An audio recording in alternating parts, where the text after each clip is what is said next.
Ahsoka, episode 8 is finally out, and boy, is it awful. And if you've been casually paying attention to the show, none of the ending should be a surprise. As a matter of fact, it was rather predictable. This episode is titled The Lion, the Witch, and the Wardrobe. Oh, I'm sorry, it's the Jedi, the Witch, and the Warlord. You know, I would give Filoni credit for the play on words if it wasn't for the fact that he was already blatantly ripping off Lord of the Rings. I would tell you how the show opened up if I could actually remember it, so give me a second here. Ah, that's right.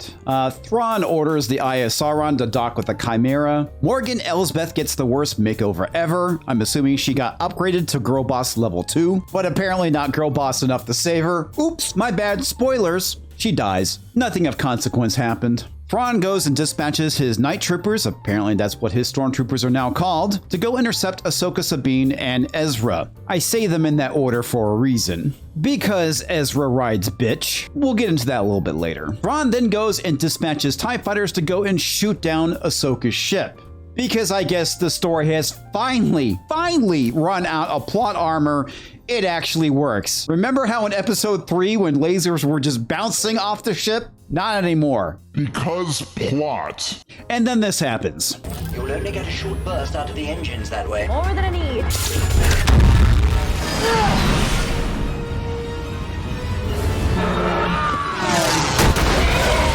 Alright, I probably don't need to explain to you why that scene is completely stupid, but I'm going to anyway. 1 1000, 2 1000, 3 1000, 4 1000, 5 1000, 6 1000, 7 1000,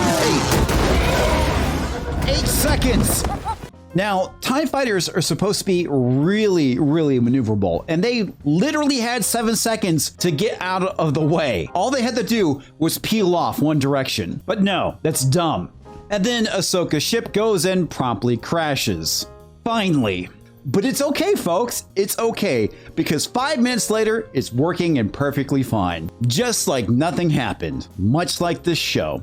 The heroes and the useless male use the fast travel system to arrive at Thrawn's ship. And because this is Disney Star Wars, of course, we have Ezra riding bitch. And let's be honest here, folks, the reason why this is done is to be emasculating of the male, of course, because it's current year. And the reason why this is done is because it's a dominance thing. Typically, whenever you see a biker, who's actually the one in front? It's the dude with the chick riding in the back. So of course, we have to subvert expectations. And then we have the reverse in shows like this. Just like what we saw with James Bond, where he is riding bitch on a Vespa. There's a reason why it's called riding bitch. And then we get one of the worst fight scenes I've ever seen in this entire series. And let me tell you, Rosario Dawson's game looks like shit. Now, first off, I'm not going to go and slow down or speed up any of this footage because I want you to see how bad it is. And this fight scene just comes off as so low T because that's what's lacking, any kind of testosterone. There is literally no energy to any of these moves. Now, there's several reasons why this potentially could look bad. The first one is the fact that they're shooting on a volume, and the majority of the times they're just reacting to nothing. The second one is the fact that none of them can fight worth a shit. I'm going with all the above. The Night Sisters use their dark magic to go and raise the stormtroopers, and then the fight continues. And then Thrawn goes and tells Morgan that she's to go and stay behind and fight off Ahsoka. And this makeup job is awful. My God, seriously, they really made Morgan look like crap. Finally, the heroes and the useless male get to the top of the tower where they have to go and face down Morgan. Ahsoka tells them to beat it, and Morgan lets them go. We get some more girl-on-girl action. I mean, girl-on-girl play fighting with no mud or bikinis. Let me tell you, folks, that would definitely make this a lot more interesting.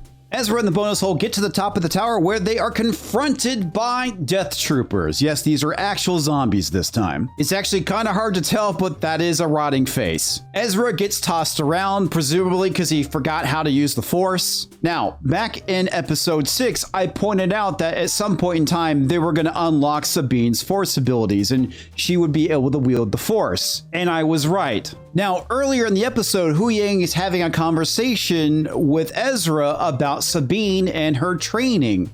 Ezra asks Huyang, what's the deal between those two? Huyang simply just replies, lover's quarrel. That's not what happens, but it honestly is a better explanation than the one that they give. At the end of the war with the rebellion, the Empire goes and carpet bombs the shit out of Mandalore, and the result is Sabine's parents getting killed. And Ahsoka was afraid to teach her because it could be potentially dangerous. In a lot of ways, this reminds me of Masters of the Universe Revelation with Teela. She was suppressing her power because she was afraid of how strong she actually was. It's dumb. This is the whole, oh, you're just holding yourself back nonsense. But rather than teach Sabine how to control her anger and then focus it into more positive things, it's because plot. What's dumb about this is that this is a blatant retconning of Sabine's character. She never displayed any Force sensitivity in the Rebels series. That was all Ezra. But the Force is female. But we finally get the moment that they're building up to. Sabine reaches out for her lightsaber and is able to use the Force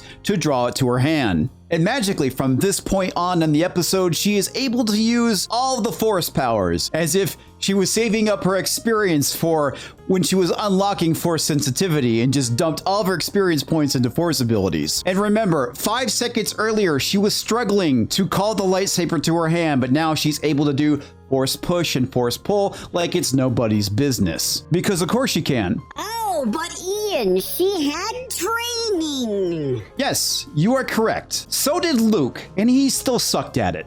Training is something that requires years of dedication and not just like Sabine does throughout the entire fucking series. And I also want to point out, people who are not Force sensitive don't just simply go and unlock Force sensitivity, which is what happens here.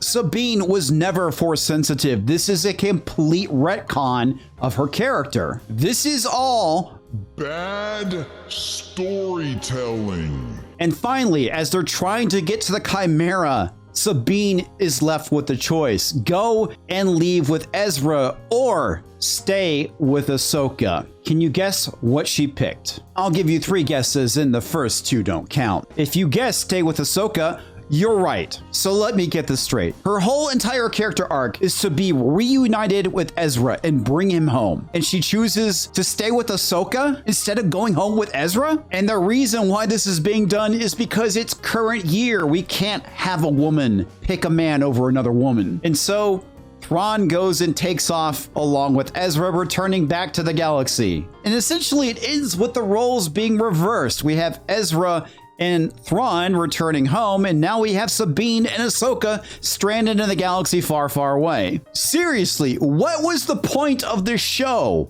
I mean, nothing happened except some roles were just reversed. But yet, people are treating this series like it's the greatest thing ever. I know ultimately what the point is. There is no point to the show other than to set up the movies that Dave Filoni want to do with Thrawn and Ahsoka. I've said this before and I'm going to say it again. We're getting her to the Empire rather than heir to the Empire. You know that one thing I think that most people want to see? Heir to the Empire with Han, Luke, Leia, Chewbacca, Lando Calrissian, and Thrawn? We're not getting that. And ultimately, this show ends with the ultimate insult to injury, which is Anakin looking over Ahsoka. What about his son? Well, fuck him, I guess. Ultimately, what this serves to do is to retcon the universe. Luke, Han, and Leia are no longer going to be the most important characters to the Star Wars universe, at least during this time period. No, it's going to be Ahsoka, Sabine, and whoever he wants to throw into the mix. Disney has done everything in their power to go and remove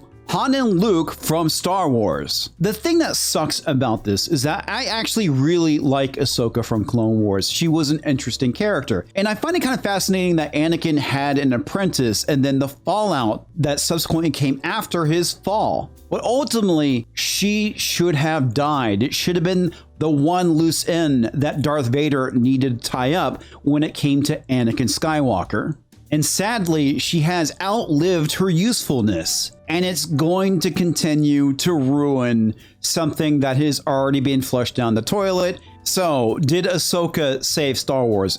Absolutely not. I would say that it damages this property even more, but at this point, it's already pretty fucking damaged beyond repair, and it's just really more insult to injury than anything else. To me, Star Wars is dead, and this is just nothing more than abuse of a corpse. and I simply find it to be absolutely frustrating. Dave Filoni. I hope that he gets a Ahsoka action figure lodged in his ass when he's having sexy time with a satanic wife. Well, thank God this is finally over and done with. I never have to go and revisit this show ever again. Well, at least not until I'm on a live stream where I have to go and talk about it again, which will probably be tomorrow and then Friday. Anyway, that is my take. What is yours? Make sure to leave a comment down below. Now, if you'd be so kind to head over to beachpunk.us and check out our merch store. We have all sorts of different merchandise, ranging from tiki-style t-shirts and baseball shirts to I Am Knuff, and all sorts of different things, including the Che White t-shirt, which I was wearing in my previous video. It would be greatly appreciated because it does go a long way in supporting this channel. If you'd like to check out my entire review of the Ahsoka series, you can find it right about here popping up. I'll catch you next time, folks.